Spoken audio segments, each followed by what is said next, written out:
everybody, I hope you're doing great. This is Liz checking in on a Sunday.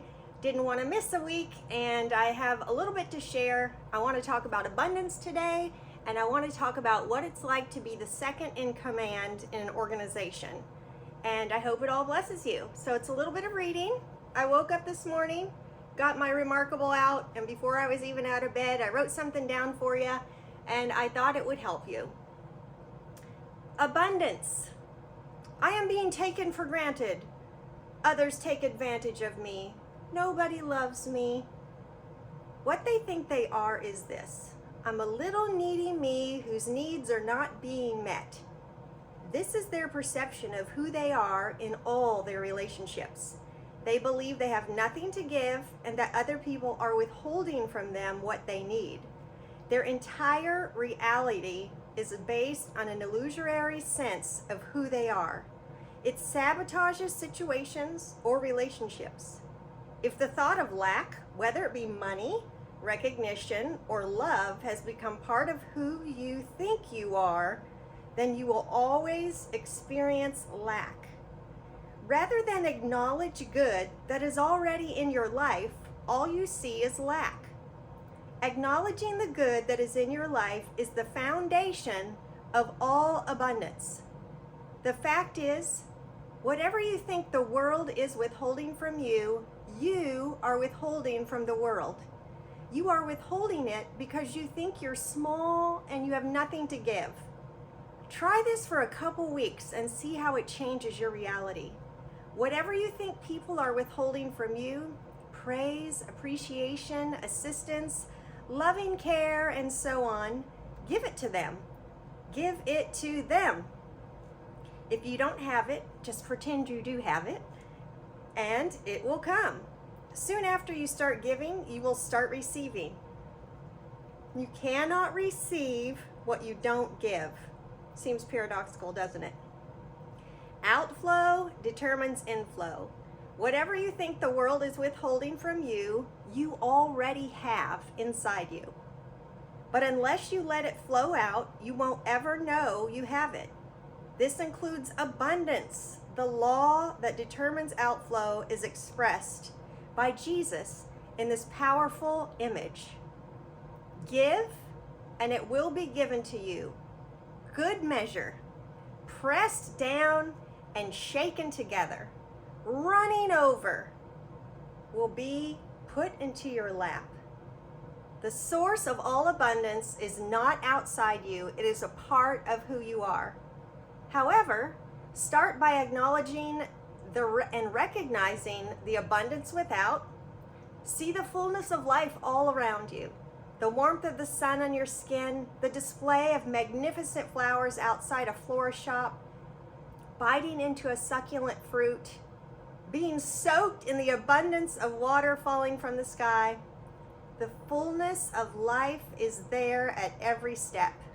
The acknowledgement of the abundance that is all around you awakes the dormant abundance within. Then let it flow out. When you smile at a stranger, there's already a minute outflow of energy. You become a giver. Ask yourself often, what can I give here?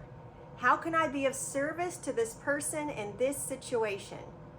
You don't even need to own anything to feel abundant. But if you feel abundant consistently, things will most certainly come to you. Abundance comes to those who already have it. It almost sounds unfair, but of course it isn't. It is a universal law.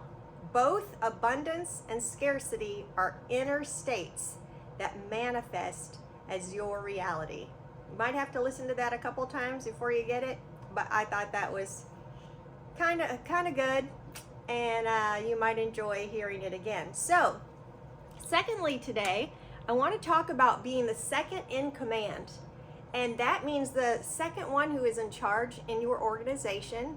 You might be the GM that's underneath a manager, another regional manager, or some in your organization. You have different levels of management. You have maybe a regional manager and you have one over him, And then you have general managers, you have assistant managers, you have floor managers, and there becomes all these different areas of management under one head, which is the CEO. Then there's something called the COO, who takes the vision of the CEO and makes it happen across all these platforms that filter down into all these different management departments. So I want to talk about how I came to be the CEO, COO, don't want to be the CEO, and some of the challenges and difficulties and some of the blessings of being in it as well. So when I first came to Augusta, Mike Andes was the CEO. He was very young. I was not considered, even for many, many years, the COO. I just came along beside him to help him. I started at $17 an hour, and he told me that he was sorry he couldn't pay me more, but that if I stuck with him and put some sweat equity in for a while, that it would pay off. And this is 7 years later, and we're still slugging it out together. So we know a little bit about the dynamics of the relationship between the CEO and the COO. COO is Chief Operations Officer, and that is my position over all of Augusta Nation, over the local corporation, our headquarters, and all of what we call the command center. So it's a huge responsibility. I'm very humbled by that, and every day I am aware that there's so much taking place and that I need to be hyper vigilant to continue to make myself better, to be worthy of this position. When I first began, I knew nothing about the industry. I had never been on a tractor, a skid steer, or drove a dump truck. So that was all new to me. When I came, I had no field experience, but I always remembered the quote that I had heard: some of the best coaches never played, but they lived, breathed, immersed themselves in, and studied the game. So you can't say they didn't have any experience, because they over immersed themselves in it, and therefore they could understand the strategy, make the strategies and the plays for the game along with the team. So Mike was the owner, and then we started hiring a few guys, and we hired a guy, and he was from the military, and he was a really hard worker, and we wanted him to take the position of a project manager. Well, he was very hardcore, and Mike was very driven and visionary and never stopped. So between the two of them, I was pretty intimidated. I didn't know anything about business, and so I had to do everything Mike showed me to do. So the very basics of using a POS system, they didn't use that when I was younger and worked in a restaurant. It was still a cash register, so even that was new to me. The way he answered the emails, the whole way all the products and everything in the landscape industry were designed, what their purpose was, what their textures were, everything about pavers and walls and patios, and I had no idea. So I had to be fully listening to Mike and be focusing on what he said, and I just really blindly had to follow what he said because I didn't know anything. It's good he was a good leader, huh? So I was intimidated by Mike and this other gentleman, and so I thought, how in the world am I going to work with him? I'm more of a softer kind of person. The way I was raised, it was that a woman was not supposed to be in these positions, and yet here I was. Because of the circumstances in my life, I had to take a role that would make enough money to support myself. So I knew in order to do this job, I was going to have to match these guys and their intensity, and I was going to have to become more like them. I already knew that I had soft skills. I had good customer relations, good social, situational, all of that awareness. And so those were skills that I had. Obviously, Mike saw something in me that he thought would benefit his business, that he even asked me to come along beside him. So what I started doing was, the one guy was in the military. How do I understand a person like this to be able to work with them? And he had got me onto listening to Jocko. So I immersed myself in Jocko's books, his podcasts, everything he talked about on leadership, and that was super helpful. It also helped me understand the mentality of how this employee handled things and why they handled things a certain way, which gave me a real understanding and how to deal with them as well. And then with Mike, there's a book called The Linchpin, and that's one of the first books I had listened to in our Audible. And the linchpin is somebody that the company cannot do without. The company can do without any of us. If we died today, they'd figure it out. However, there are some people that it would be very hard to replace them. They are the heartbeat of the company. They are the breath that flows through everything. They have their hands in everything, in a good way. And they have a positive impact on the team.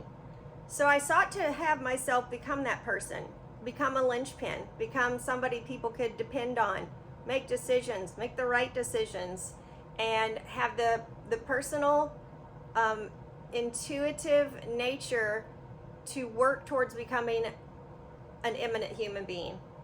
And so I worked to break my old habits, to have an awareness and a mentality of that I was starting over, that I was new, that I knew nothing, so that I could be teachable. And when I think of my relationship with Mike at that time, obviously he knew I was ignorant of the industry, he knew I was ignorant of the business, but he wanted to be in a business with me. So I learned everything from him. And there were things such as when you've raised your family, went a long time, there's skills that you really lose, like math. So I got myself a basic math course, and I did that. And as we've gone along in the company, I've constantly tried to make myself better, because Mike isn't stopping and the business isn't stopping. The industry is definitely not stopping. And our goal was to change the professionalism in the industry. During all this time, I got to be a part of and to see the Winnie Made landscape business course, the day he almost died in the PTO of the dump truck. Those are all things that I experienced with him. And anytime that we've been sued, which just happens in business, get used to it. And all the trials and tribulations of having employees. So dealing with the leadership, having to have a lot of inner fortitude to change yourself in leadership and the way you lead. I learned that a dictatorship that we would have had years ago, it doesn't work now. And so you have to lead by example. You have to be the kind of person that your employees would want to do what you say and would follow you into battle, really, to have that kind of respect from you. And I'm not making that up. I had somebody say that they would follow us through the fire to the gates of hell or whatever and back, and it's 100% because we are servants of them, but we lead by example. So what I did was I studied Mike, what he ate, how he handled customers, how he talked to people on the phone, how he talked to the employees, the way he thought things up. And as I listened to the audibles, I would think, oh, that's why he does that. Oh, that's where that came from. Keep in mind that when he was 8 years old, he was in the newspaper, he was listening to books, he was learning all these things about the stock market and thought he wanted to do something like that.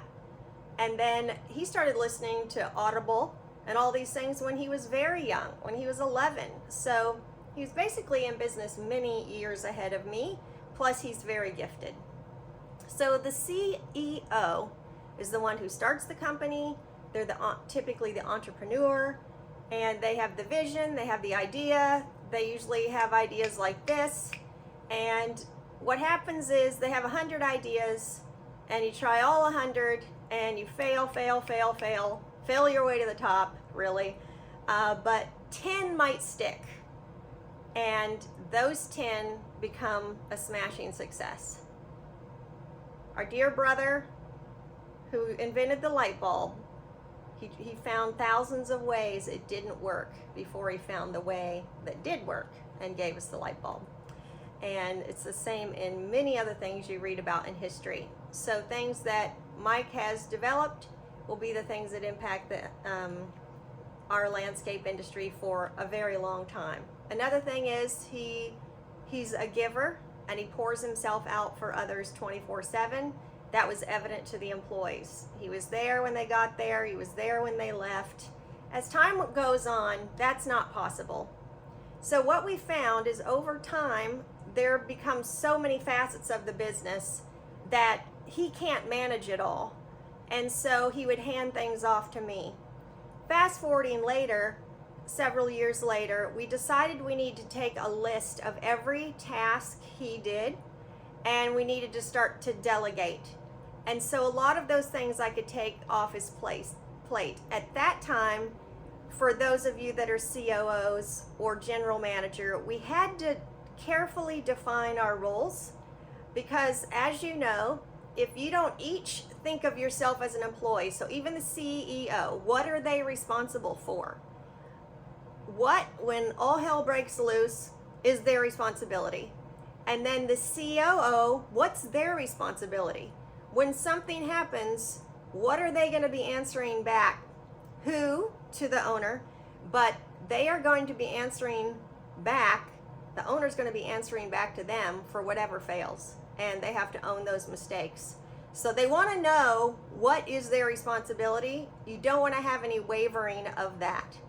Then you train all your other departments of what everybody is responsible for, and then you hold it to them. You hold them to that, and then it's up to them to really carry out those responsibilities all the way till the end. And that way the owner doesn't have to be responsible for all those departments anymore, and the COO can just oversee them. So we listed all the things that he was responsible for and what he did. I was able to take some off his plate. We were able to give some to the managers, some to the employees. We made decisions that, would help us save money. For instance, the estimator, he doesn't need a truck, because after he's hired an estimator, or after he's had guys doing all these jobs, he doesn't need to haul product around in his truck anymore. He's just doing estimates. So he could take his car instead of using one of the trucks, which would be more cost effective and gas efficient. So when you have two people working this closely together, there can be times when you're going to step on each other's toes, and your roles are going to intertwine, and the CEO is going to inch his way back into areas that the COO is now responsible for. This is very difficult for them, because they'll see that the COO is not doing things perfectly, not doing things as well as they would like to, and they live and breathe and work on this business, and it's their baby. And they probably do know how to do it better at times, and it's very difficult for them to get out of the way and let these people that they've put in positions to execute. One example is when we were learning this whole relationships and the undulations of the business. We had one day where I had all the crews routed for the day. It came to the end of the day, and I needed a few guys when they got back from their routes to do some deliveries, a few to take some rentals back, and then a few to wrap up the jobs for the day. And I had it all sorted out. Keep in mind, it's a chess game, and parts could go different ways. And so there's more than one way to skin a cat, and so there's always more than one way to do something. Well, Mike pulled up from doing estimates or what he had been out doing, and he walked in and he sees the scenario. He's like, oh, you need to do that, and you need to do that, and you need to take the rentals back. And one of the crew looked at him and he said, she's got this. Meaning our plan was good. And what are you doing? And I don't even remember how that all worked out. I think he backed off. I don't remember. He might have decided he had a better idea and I backed off. My type of personality is to back off and say nothing, and then just be quiet and mad and not stand up for myself. So I'm getting better about that. But if you're in an office maybe you've got thrown into the position because your husband or significant other or someone in the family was ill. He just was overwhelmed and needed help, and you had to jump in and help. And so you've become the person that all of this stuff falls on, because what typically happens is they're not going to hire you when things are slow and they don't have a need. It's when they're completely overwhelmed and you get pulled in, and now you've got all these things you don't know. So I would suggest to the second in command, take a deep breath, take an overview of the whole company, where things are. You will learn the weaknesses and strengths of those that are in authority over you and the levels of management. You'll learn the weaknesses and strengths of the owner, and then the COO, and then the managers.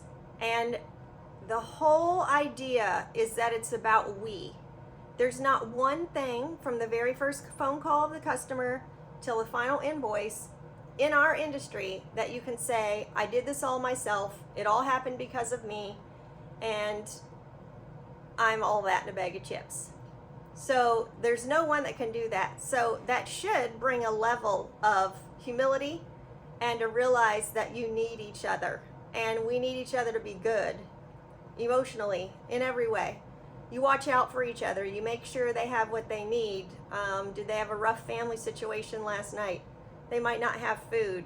Grab them a lunch. Drop off at the job sites and give them some Gatorades or some popsicles to make them just have that little something to make it through the end of the day. And what will encourage them more is that you cared. So as you grow, the two of you together, you will start to get into a rhythm, and you start to think the same. And so it comes to a time where the CEO earns the COO, which would be me.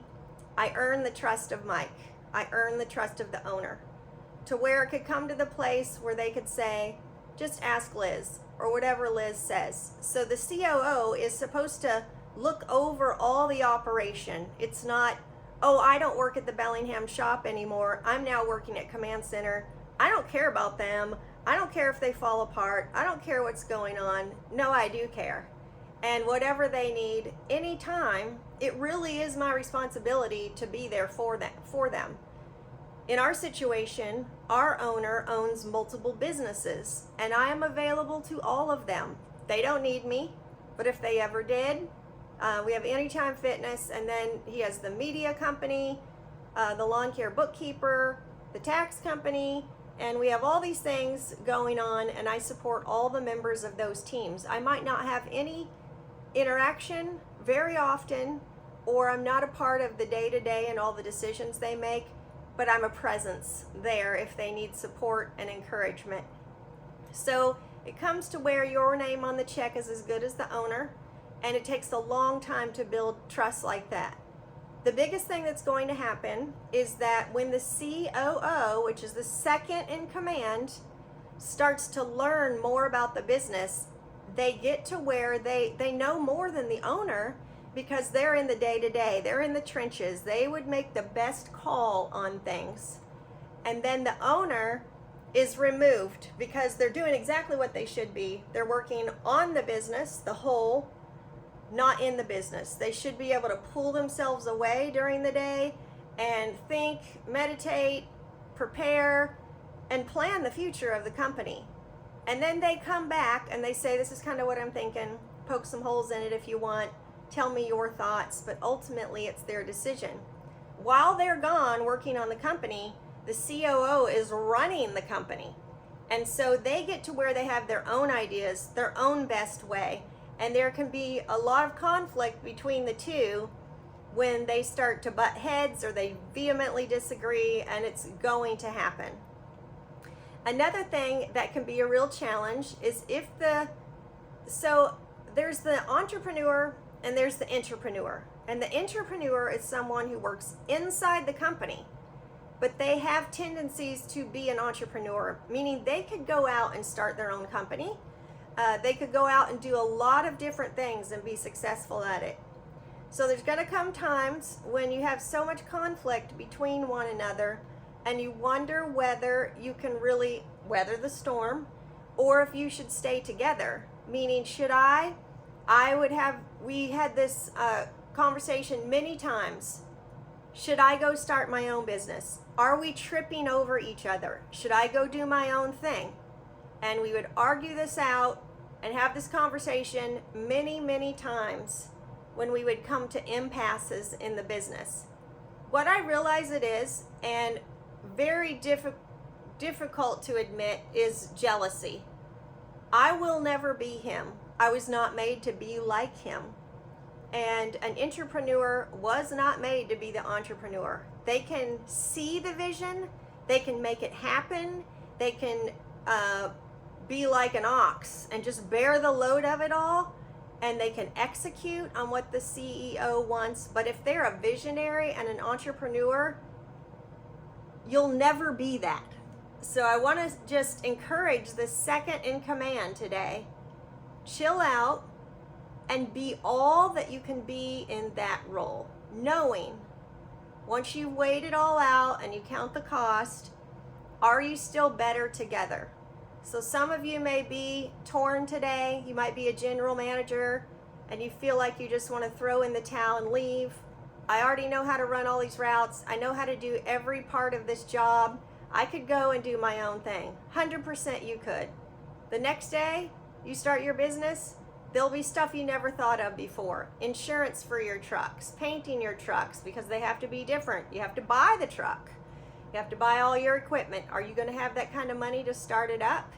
There is so much insurance. How are you going to find employees? Now you're going to have to get jobs from nothing. And let's say you get those jobs, you get it all set up and you're out there working. Guess what? You're all alone. You don't have the support.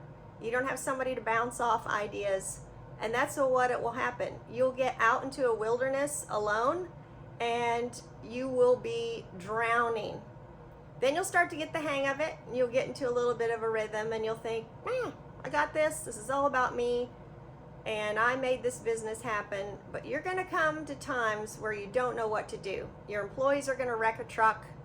You're going to make mistakes. You're going to offend an employee and they're going to decide they need to sue you. And you're going to be terrified because you weren't made to be a business owner. Maybe you were made to get behind somebody else and drive this thing to be so successful that with profit sharing, if you can hang in there, that it would be worth it for you. There's many business owners that I've met that should not be business owners. They think they're owners, but they're not. They're operators. I am a chief operations officer. I'm not the CEO. I'm not the chief executive officer. I'm not the owner. I'm not the entrepreneur, even though I have those tendencies. And you'll see it over and over. After me talking to you today, you'll recognize it. You'll get together and talk to someone, and you'll be listening to them talk about their business, and you'll be thinking, not quite right. That's really not how it rolls. That's not really how it should roll. And you realize they don't have the vision. They don't have the business acumen, and they don't have the intuition in all these different areas, and they don't have the capacity to learn and grow enough because it's not a part of their DNA. And they weren't meant to be a business owner. So a big part of my relationship with Mike has been coming to a realization that we are better together and that I should not be jealous of his role, his money, his position, his outreach, his influence, because in my own humble way, where I am, I can be influential. I will not compare myself to him because I'm not him. I will not try to put out content like he does because it's never going to happen in a million years. And I can only get behind him and support the cause and do my part. If you're all wrapped up in this turmoil of anxiety and stress and jealousy, it is so exhausting. It is so exhausting. And I even say to the franchisees, I would share this with them, that the reason you're not a franchisor, You're not the one who built it. You're not the one who built the systems. It's because you're an operator and you recognize that. And you're going to have times where you think, I think this guy is out of his tree. I think he's nuts. I think he's trying to push things in technology and all of these forward thinking things. I feel sabotaged, pushed, out of my comfort zone. That's exactly where you want to be. That means the person has vision beyond yours. They see into the future and they see what can be. And they also see, most importantly, that they know what's best for you and that they're doing it all for you and for the team. Now, if you are the second in command and you're working for somebody who's narcissistic, selfish, only think of themselves, only think of their money, ride in with a brand new car, then they ride in with a brand new truck, and all the team sees this and they think they're making so much money and the team doesn't get profit sharing, there's no caring of the employees, the culture's horrible, then you would want to consider that maybe you should move on. Maybe not to own your own company, but to find a company that you're a better fit with, and that's okay. This is going to happen. Like, we all have transitions in our lives. People change jobs many times from the time they're a teenager and they start working at McDonald's. They're going to change jobs a lot before they find the job, the place, and it might only be for a season of time. So I just encourage you in the season of time where you are today, do the best, be the best, and put 100% of your effort in before you make the decision that you want to bail. Know that you've done everything within your power to help the CEO make his business successful, not think of yourself, not be selfish. And if you've done that 100% for a season of time and made that person and their company successful, and you know that you are the linchpin and you know that it's all your effort that's made this beautiful thing what it is and keeps the operations running well, if you've done all those things, then I encourage you to move on and find another place where you're a better fit. And again, I say, that's okay. And my experience with Mike has been one where we came from a very humble place. We had a tiny little office and we were dirty from head to toe. It wasn't like we had a little office where we came inside and shut the door and it was air conditioned. It was as hot as it was outside. In the winter, it was freezing cold. And what our scenario is like is we had all the product on in our company outside, and so I would prep all the loads for the guys to do deliveries. So I would run out, load a load, come back in. If the phone rang and any of the calls went to voicemail, I would call them right away. Even if they didn't go to voicemail, I was calling those numbers back to get us the business that we needed. So it was very dusty when it's hot, and so the keyboard was dirty, the screen was dirty, there was just dirt everywhere all the time, and it wasn't pleasant. We had an outhouse. I used an outhouse for 5 years and in 2 locations that we were at, and that was to save money, and that was okay. There's been, I could tell you 100 scenarios of funny things that we've gone through and that I've experienced, and someday maybe I'll write a book from all the patients I had, all the customers I've had, and all the excitement of raising kids and having employees. It's pretty amazing. So all in all, I come back to the place where give and you shall receive, live a life of abundance, appreciate where you are. If you don't feel it and you don't feel rich and you don't feel wealthy inside, give out to others. And I don't mean money. I mean that you will know that you are all blessed and that you have so much in your cup that it gets shaken down, gets squished in, and then it starts to overflow because there's so much abundance. And if you bring that to other people, it will come back to you. So I bid adieu to you all until next week, and I hope you have a phenomenal week.